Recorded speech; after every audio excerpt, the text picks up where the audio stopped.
ကဲကျွန်တော်အယောင် post ကြီးပဲတင်တာများပြီဆိုတော့ဒီနေ့ကျွန်တော်အင်ချမ်းမြေလောကနဲ့ကျွန်တော်ဆိုတဲ့ခေါင်းစဉ်လေးနဲ့ short story လေးတစ်ပုဒ်ကျွန်တော်ပြောပြချင်ပါတယ်ကျွန်တော်ကဒီအင်ချမ်းလောက်ကိုတကယ်တော့လောက်ခဲ့တာ၄-၅နှစ်လောက်ရှိပြီဒါပေမဲ့ကျွန်တော်လှုပ်လိုက်မလှုပ်လိုက် post တင်လိုက်မတင်လိုက်နဲ့ကျွန်တော်ဆွဆွမြဲမြဲကျွန်တော်မလှုပ်ခဲ့မိလိုက်ဘူးအဲ့ဒါကြောင့်လဲကျွန်တော်အတိုင်းတာတစ်ခုအထိကျွန်တော်နောက်ကျနေခဲ့တယ်ကျွန်တော်စိတ်ထဲမှာတကယ်ခံစားမိတဲ့ကျွန်တော်ရဲ့အကြောင်းပြချက်လို့ပြောရမယ်ဆိုရင်ကျွန်တော်ကအေးအေးဆေးဆေးလေးပဲတယောက်ပဲနေရတာလှုပ်နေရတာစဉ်းစားတွေးခေါ်နေရတာကိုကျွန်တော်ပုံနှင်သက်ခဲ့တယ်ပေါ့နော်ဒီကျွန်တော်အခန်းထဲမှာတယောက်တည်းကျွန်တော် creation တစ်ခုလုပ်နေရတာကိုကျွန်တော်ဝါသနာပါတယ်ပေါ့နော်ဒါပေမဲ့ကျွန်တော်အင်ချမ်းမြေလောကထဲမှာအကျိုးဆောင်တယောက်အနေနဲ့ရပ်တည်မယ်ဆိုရင်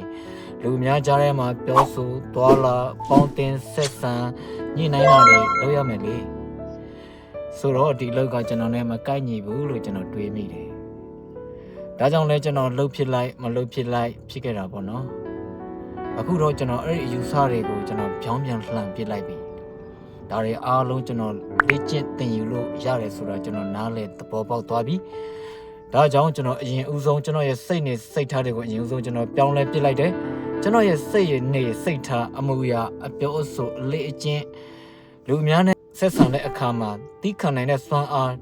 တိုးအောင်ကျွန်တော်လုပ်နိုင်လာပြီကျွန်တော်ပြုပြင်ပြောင်းလဲလို့ရတဲ့အရာမှန်တယ်များကျွန်တော်ပြောင်းလဲပစ်လိုက်မယ်ဒါပေမဲ့ကျွန်တော်ဘယ်တော့မှမပြောင်းလဲပဲထားမဲ့အရာတစ်ခုရှိတယ်အဲ့ဒါ